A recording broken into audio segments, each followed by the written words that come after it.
We were free, young, driven business students, and we just wanted to sell something. The entire fucking trip that weekend, he just continued to say, ScaleUp Finance, ScaleUp Finance, ScaleUp Finance. It has true unicorn potential.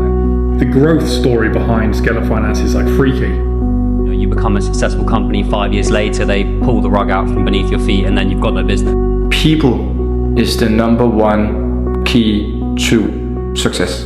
Like, it's all about people. Alex Wulff is the co-founder and CEO of ScaleUp Finance, a financial management software revolutionizing financial tasks for the next generation of founders. ScaleUp Finance has raised $16 million across pre-seed and seed rounds, the largest in Danish history, enabling the team to grow from 6 to over 70 people in under 3 years. And then things took off, right? Back at that time, we were just really not prepared for that. $8 million both rounds. Are you the guys to think that we will give you these patents? Like, well, we just want everybody. Then you get nobody. Today's episode is brought to you by Profile, a PR agency that turns entrepreneurs and CEOs into industry leaders through media coverage, LinkedIn, and video. LinkedIn, media, and speaking opportunities are often an afterthought, especially for CEOs. They just don't have the time.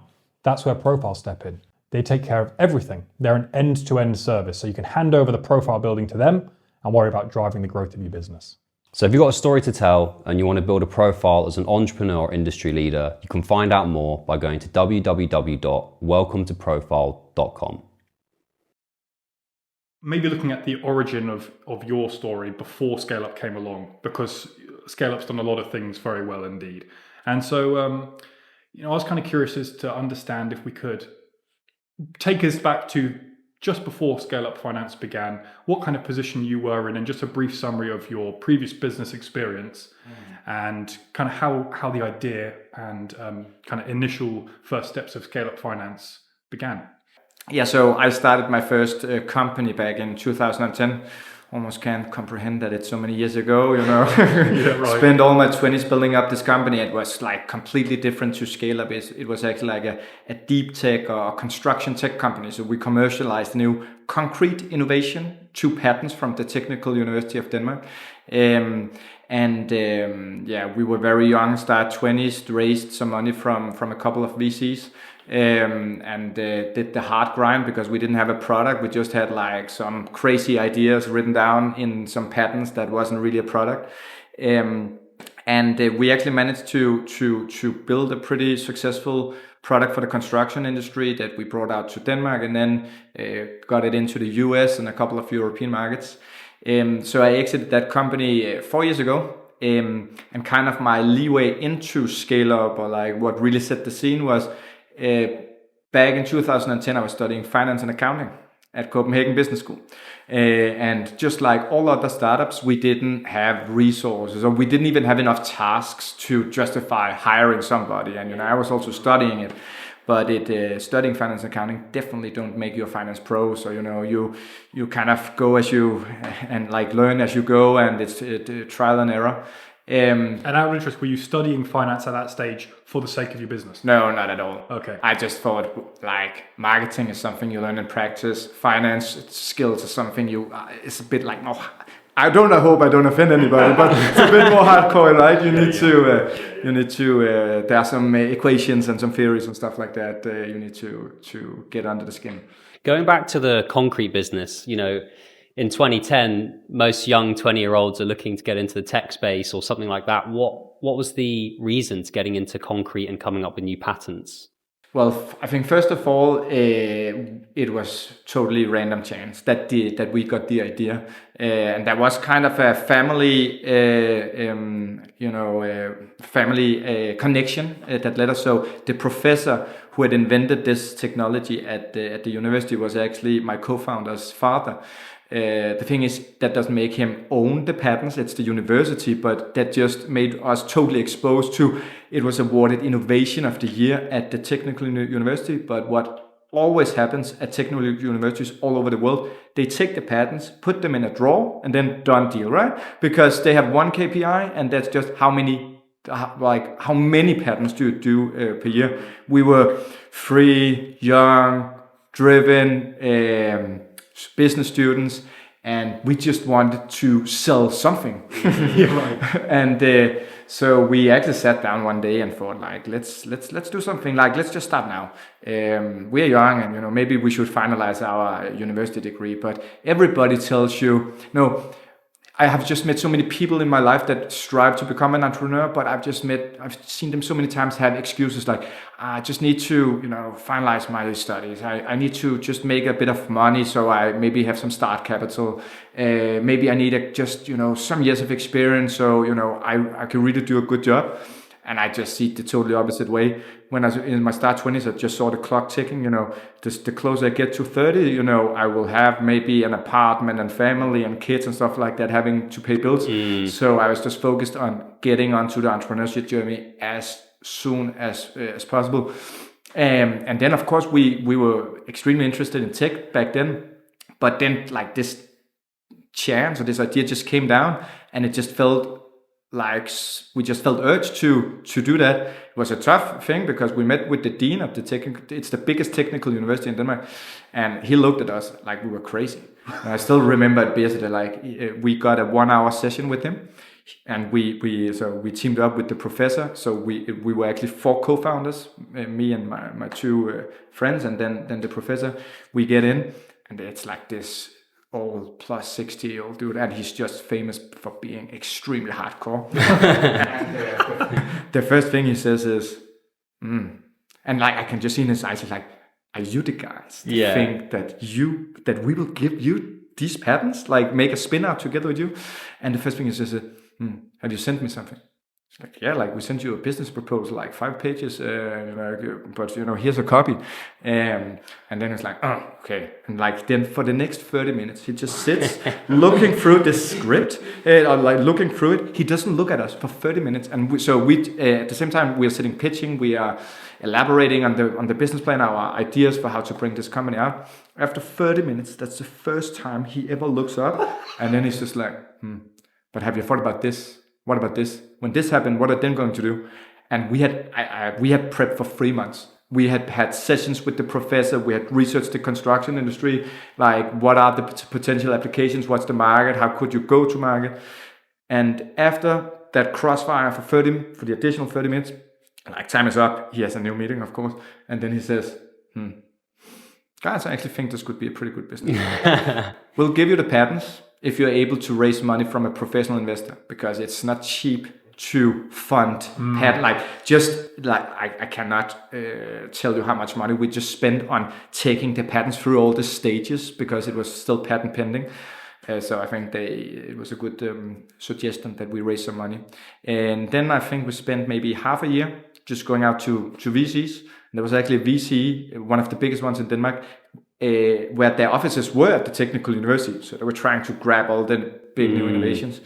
And managed to convince them that we were the right guys to do. So it was kind of a puzzle. We didn't have the company before the university said okay, and they said okay pending on an investor, and the investor was also pending on the university, and yeah. How did the release of the patent work? Was it a license with the university, or was there like an acquisition? How that was discussed, but we actually said hard no to that kind of model. We said it needs to be a pure play. We own the patents.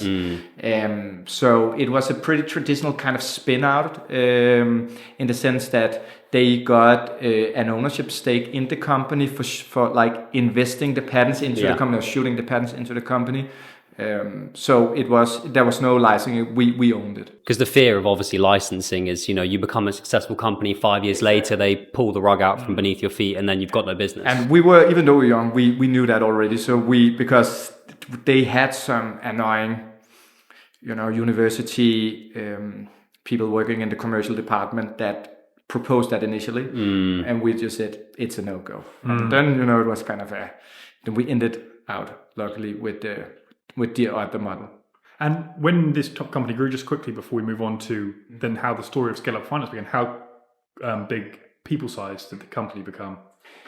So we were like this deep tech company, so of course a very different company to, I'd say, probably the average startup.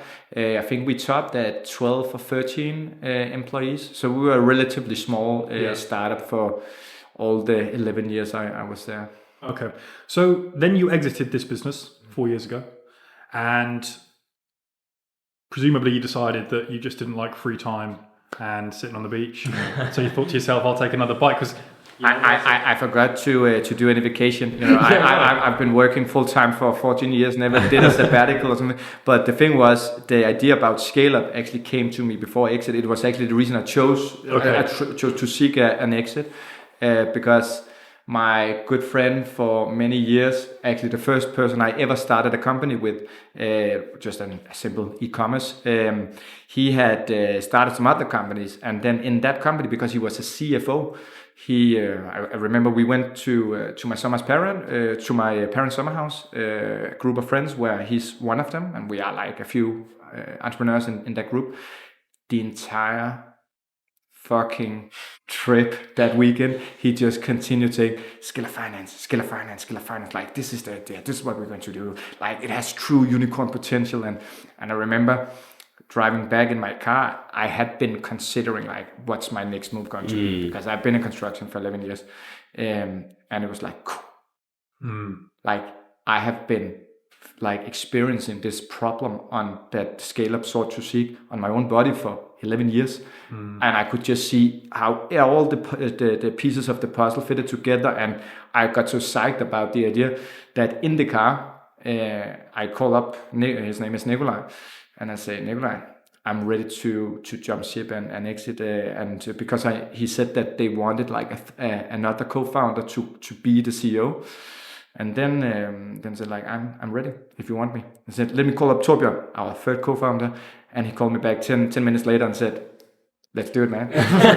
And that other co-founder was another friend from the group? No, that was actually, no, he was not part of that group. He was separate. Also a serial entrepreneur. Actually, before he launched ScaleUp, he had made he had done so great that he actually went to the dark side and started his own little venture studio, where he had invested in, I think at that point, 10 companies. So he had been like experiencing the problem from the investor point of view, because all startups, they deliver really, really poor financial material. So it was like, and so the conversation between Nikolai and Torbjørn had been, how come all startups, they just suck at financial management? Nikolai was a CFO in a startup, had been in PwC. Torbjørn was now sitting on the receiver's end of financial reports and performance reports, and came with kind of the initial, like the concept and the idea. And, you know, I've always enjoyed, you know, being extremely operational and yeah. So then we teamed up. So the idea was born. And then when you launched ScaleUp Finance, we've spoken off camera about the market research you did before you actually committed. And it sounds like it was a bit of puzzle making, again, similar to your first business.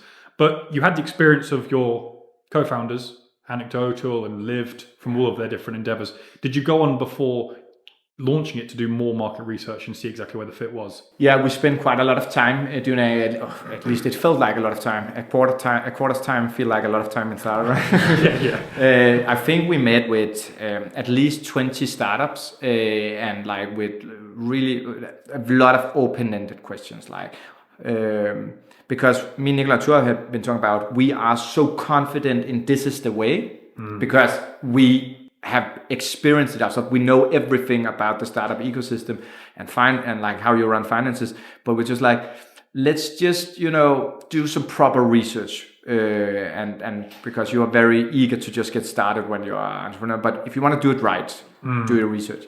So we interviewed around 20 startups, and I remember that was the initial kind of moment that blew me a little bit away, because on the backbone of almost all the conversations, we didn't have a website, we didn't have a deck, we were just talking about our idea for starting this kind of company, and wanted to pick their brains on what they might want to see in a product. And it was almost every single one of the startups we interviewed that said, "Hey, by the way, if you're starting this ScaleUp Finance company, we want to be the first customers, because it's a huge pain." And then I go from, you know, in my old startup, where every day I went to work, it just felt like, you know, having to face the strongest headwinds you ever face. And it is like customer acquisition. How do you get customers to buy your product? And you have something really innovative, but And customer acquisition, selling your product is probably the number one biggest obstacle you will face when everybody can start a company, build a website, have some kind of product, but getting customers, that's where it gets tough. And that was really tough also in my old company, even though we managed to do it. And here we haven't even founded the company. We don't, as I say, we didn't have a website or a deck, and customers just saying we want to sign up. Wow. So that was kind of an initial, okay, we are onto something that can really be a big thing. And a lot of the people who listen to this podcast are founders themselves, aspiring, trying to be. And I just want to dive in on that thing you mentioned where you said we met up with 20 startups to talk about market research. That, of course, in practice is sometimes quite hard to do, especially if you don't have a website or a deck. Yeah. Could you allude us to the strategy behind how did you secure those 20 conversations that you learned from and then presumably sold to afterwards? Yeah, so we were of course fortunate that we were all serial entrepreneurs. We had all been working in this startup ecosystem for more than 10 years each. So we have quite wide and extensive networks.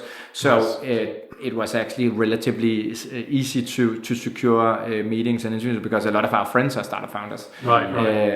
And then Torbjørn also had his little venture studio where he was being approached by a lot of startups, seeking some investment. Yes. Okay. Right. So we had quite big networks that we could really leverage. Nice. And then just while we're on the very nebulous sort of beginnings of ScaleUp Finance, so you have the idea, you have the market research. Could you expand a little bit on how you decided to structure your founding team? Yeah, we decided to do another thing because we were discussing quite a lot, and we know from all our experience that people is the number one key to success. Like, it's all about people. So we're looking at the three of us and the three sets of competencies that we represented. So, and we decided we want more. we want some other really awesome people to join this. So of course we need a CTO.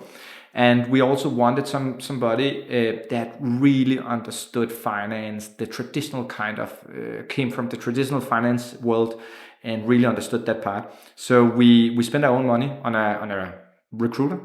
And it ended up with us actually having two people for that kind of, that finance role, and ended up saying, like, we love them both. Let's take them both in. So we are today like 6 co-founders of ScaleUp, and really represent, I call it the magical triangle. So 3 co-founders that have been in the startup world all our life and been and scaled companies.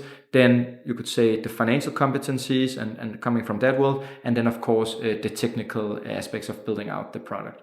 Yes. Okay. And so when you when that talented expertise joined your company, were they joining it on a kind of co-founder equity basis, or did you have to front up and pay them a salary as well?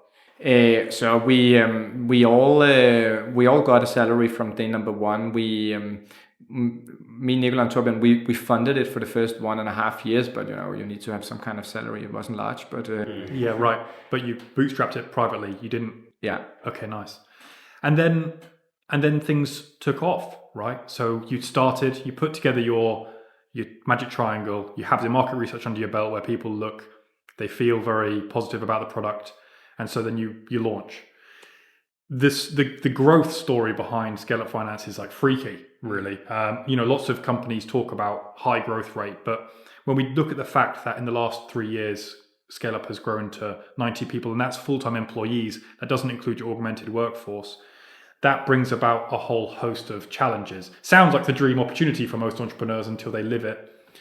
I thought maybe you could just kind of give us some insight into as that unfolded, how did it feel seeing the traction continue to gain, but also some of the kind of personal challenges of growing a company that quickly?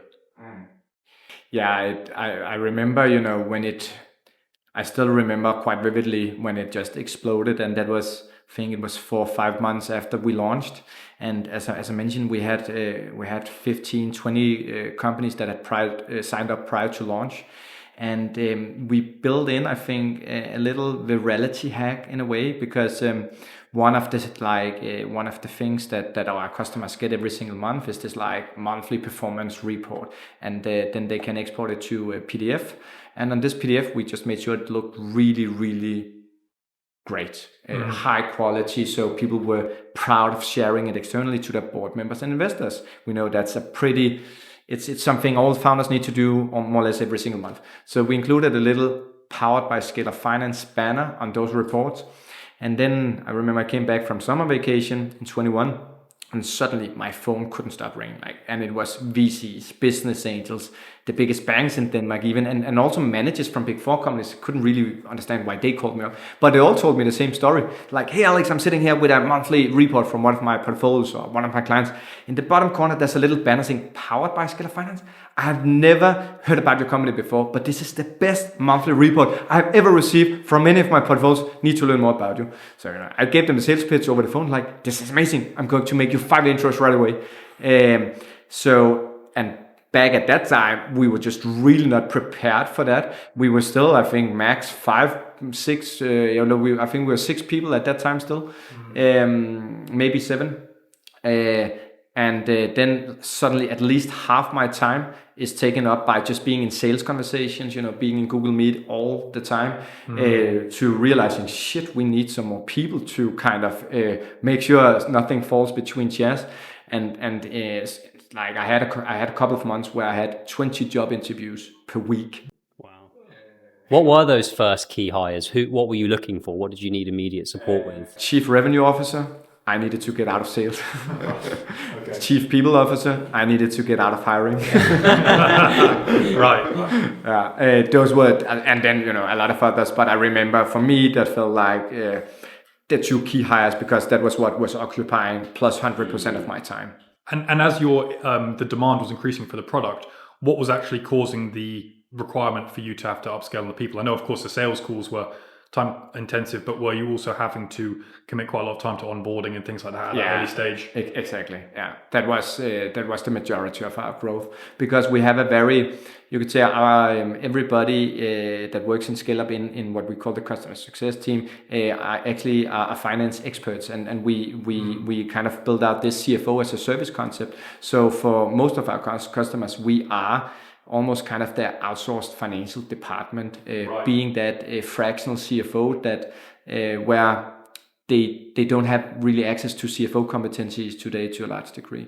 When those sales calls are happening, this is something, from a personal perspective, but also I know for other people who are designing products, when they get that initial interest, some of their initial customers are asking for functionality that doesn't yet exist for the product. And you can only deliver so much functionality as you begin. When you're taking those sales calls as a company, how do you kind of strategize about what you will and won't add depending on what people are asking for as you grow? Yeah, it's a good question, and I don't think there's like a really right and wrong, because it's there's a lot of considerations. Where do we want to go strategically, and also it's not all like sales conversations are key to product development and to be fed with kind of product requests. But there's also a lot of other areas where you will be getting feedback or inputs to key feature development, also from existing customers, of course. And then it's also important sometimes that you actually go out and talk to customers that haven't really, reached out to you directly, where it's more kind of cool. Right. Okay, cool. Okay, so then I think, if you don't mind, we'll move from how you were growing to then the decisions that revolve around investment. ScaleUp Finance has raised quite a lot of money relatively to other small startups of their age. But I imagine the kind of opportunity from the market ahead of you requires quite a lot of funds to deploy into. Could you give us a little bit of an insight into how you have, as a company, decided when to invest and what crucially you use your investment for? Yeah, so we've raised a couple of relatively big rounds. It's actually been $8 million both rounds. The first one was at the time the biggest seed round recorded in Denmark. I think the record might have been beaten after or something. That records are to be beaten, but I remember when we decided on the strategy for that, because we had been funding everything ourselves, because as I mentioned, we'd done some exits, so we were actually able to not really. I think we skipped the pre-seed and went directly to the seed round. Well, you did the pre-seed basically. Yeah. We did, and then we go into the seed, and we were just thinking, this needs to be a global company. We are not going to seek out any Danish investors. The Danish investor scene, I hope I'm not offending anybody, but we were just like, let's at least seek a lead investor from like an international seed investor, a lead investor. And we were very focused on UK. It was almost like our number one priority, that was to find a lead investor from the UK, because we knew it would be our next market. So based on what? I can give you the Gut feel? There was definitely a lot of gut feel. Are any of the founding team of ScaleUp Finance British? No. We're all Danish. So I think it's safe to say that most startups out of Denmark, they follow more or less the same internationalization book, and that means the first new market they consider would be either Sweden, Norway, Germany, UK, or Netherlands. And like, I think that goes for more or less everybody. So we were looking at it and almost just kind of used the rule of elimination. So we're like, okay, most international investors, they think Scandinavia is one country, meaning Sweden and Norway, they're out. I can't count the number of startups that have broken their neck going into Germany. So, and it's so many different regions, and you almost need to speak German, and everything needs to be German. Okay, out of the question. Then we were looking at Netherlands and UK, both like pretty comparable culturally to Denmark. But then we just thought, UK is the biggest startup market in all of Europe. It's a very natural stepping stone towards the US. Let's go for the UK. Nice. And here you are. Yeah. Something that, just going back to something you were saying earlier, what was the company at this stage? So you've spoken earlier about how you had 20 founders of other startups who are interested in the company. Has this happened prior to the first investment round? What's the stage of ScaleUp at that $8 million raise? I think before we raised the first 8 million, we had probably grown to 30 employees. And then we basically raised the round to fuel the international expansion. I remember I talked to a lot of investors back then that were like, okay, those metrics, they're pretty impressive, but you are still just a Danish startup. You are only active in Denmark. So please come back when you have proven that you're not just solving an isolated Danish phenomenon. Right. And ever since, we were all just like, game on. Because the beautiful thing I think about, what we do in ScaleUp is we are probably working with one of the most international kind of pain points. And then sometimes I like to say the underlying language in which we are programming is debit and credit. And this, debit and credit is the same all over the world, like debit and credit and numbers. My old startup, for example, our product was mainly relevant in, I'd say, the northern, western part of Europe, the US, some other markets, but that was our addressable market due to building, culture, codes, a lot of different things.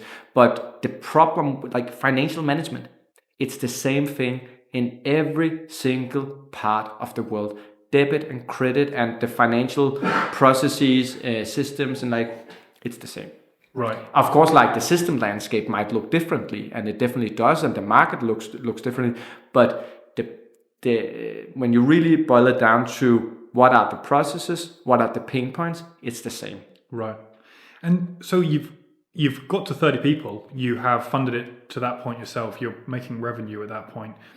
As a founding team, it seems to me that you probably had the decision to either bootstrap the international expansion and continue with the same kind of metrics you were already achieving, or go big. What pushes you towards taking the investment and going really big? Is it just for the challenge? the way I look at this market is that it is almost well known. Like when I talk to investors, I typically don't need to talk about the pain point too much. They know it's a huge pain. Like it's not just at Copenhagen Business School I learned you can sell two products. Either you can sell a vitamin pill or you can sell a painkiller. Right. So like vitamin pills, they're like, yeah, but like painkillers, they are need to have. And we really sell a need to have product, meaning that it's a very interesting market. And it's a very big market because, as I just said, it's pretty global. So we definitely believe that that there is a chance to build a very large company, and that time and speed to market is important. And for that reason, we were like almost from day number one, we had set our eyes on making a venture case out of this. Okay, and then just lastly on the investment, before we move on to kind of the vision and what's next is. Just on that equity point, there's 6 people and a lot of founders are concerned when they take on investment that they're going to lose control of the company. Certainly bringing a VC or institutional investors brings a certain added ingredient to the mix. Was that an issue for you guys? What did the characteristic of having 6 founding team members cause any issues with that kind of thing? Was it, for example, where my mind is at is with 6 people already owning an equity of the company, it doesn't seem so hard for an investor to become a controlling stake at those kind of amounts that they were investing in? No, that was actually not a problem at all. I actually think quite the contrary, because imagine a seed investor coming in, then typically there will be a pre-seed investor, which is an institutional or professional investor. When we raised the seed round, 100% of our company were owned by the founders. Right. And what kind of percentage or ratio between the founders is like they are just looking at how much do the founders control. I see. Okay, so they really treat it as if it's a single founder for the most part. Yeah. Cool. Okay. So now we sit here today. That story is behind us to some degree. You are now 90 people. You've decided to split your location in London and UK as you've expanded, in Denmark and London as you've expanded into those markets. Could you give us a little bit of an insight into what's next? And, maybe are there any other markets you have earmarked or a gut feeling for where you're going to break into next? Yeah, so it's very exciting right now because we have made some huge strides actually this year on our platform. We have gone quite slim in terms of geographical focus. We have had actually a very beachhead-ish approach to a lot of things in our go-to-market. So we have really been able to focus on a few core markets before we would do this kind of global launch. Did you call that a beachhead mentality? Beachhead-ish. Yeah. Okay, right. So what does that just kind of go with the flow? No. So like it's about that. Okay. So we have a vision to become one of the biggest financial management platform for SMEs. That's a pretty big vision. It's a pretty broad market. If you split up the SME sector, it consists of 30, 40, however you want to categorize it, sub-industries, all the way from, construction to retail to tech. And so if you go to market and you have a sales and marketing plan, and also in terms of how you build out the product, that is just focused on, well, we just want everybody. Mm-hmm. Then you get nobody. Mm. So you need to have a very clear idea about, we need to find, we take the market and we segment, and then we focus on one specific part of the market, become the best in that segment, and then we gradually expand. So it's the toughest thing in startups, because you always want to just go full scale, take everybody. But the hard task oftentimes is actually to prioritize and say, no, we are not going to do this. No, we are not going to focus on XYZ, whether that be product, markets, customer profiles, channels, and these kinds. So which sector of the SME world has taken to ScaleUp Finance the quickest? We are still focusing mainly on startups, but we have two industries within the SME world that where we have also seen quite a lot of growth, and that's professional services Professional services, it's a relatively broad category, but I think it's our second biggest customer group. So that's everything from it's companies that sells that are typically consultancies. Yeah. So they sell everything from software consultancy, or it could be recruiting, or it could be marketing agencies, and all those kind of things. So they are selling time as a service. Exactly. But it's actually, if you look at the SME world, 30% of all SMEs in most industrialized countries, 30% of those are within the professional service category. And then our third biggest industry is e-commerce. We do also have some that have brick and mortar shops. And I think retail as a total category is around 12-15% of the SME space in industrialized countries. And around 30% of that is e-commerce based, but growing, I think, at 12% per year. So slowly starting to eat into the total retail category. So the ScaleUp Finance product offers a lot of things to these companies. Are you noticing particular trends towards certain features of the product that stand out most, or that seem to be higher on the pain point scale to these customers? Yeah, I don't think it's a secret that our especially our reporting module has been kind of really our killer feature from day number one. That really gives you a full overview of how did we perform last month. And it's just vital to be able to steer your company, that you have proper reporting. If you don't have any report on how you spend your money, if you're on track, if you're off track, you are not a professional company in today's world. The world is being driven more and more by data, and you're up against competitors. Today you have so much data, cloud-based software systems. It goes all the way from financial systems, fintech systems, to HR systems, to sales systems, to marketing systems. To the companies that best utilize their data are able to take it and put it into something that actually gives them insights into how they are performing in different aspects of their company. They are the ones who are going to win. So we have really created something strong, I think, in really within the reporting or management reporting side of things. So, and you talked about earlier on, I like the analogy that you can only sell painkillers or vitamins. You sell the painkiller, and you've done great at that. That maybe is the reporting. Are there areas that are what you would kind of refer to as a vitamin from the ScaleUp Finance package to a startup, either now or something you're going to bring in the future? No, we only sell painkillers. Okay, cool. So no market necessarily kind of earmarked to take over next. That is the UK. Right now we are preparing something that will look a lot like a global launch. Okay, great. But there are we are a bit reliant on what I call the first wave of fintech. So the first wave of fintech has really been focused a lot on the bottom of the strategic financial pyramid. So it's a lot of those systems are within the categories of spend management, invoice management, bookkeeping, payroll, payment processing. And it's just quite interesting because these categories, they are quite fragmented, at least when you look at it on a country level. So some systems are just the market leader in the US and UK, for example. But then, for example, Europe is really fragmented, where it's just there's a market leader within some of these different categories in each different market.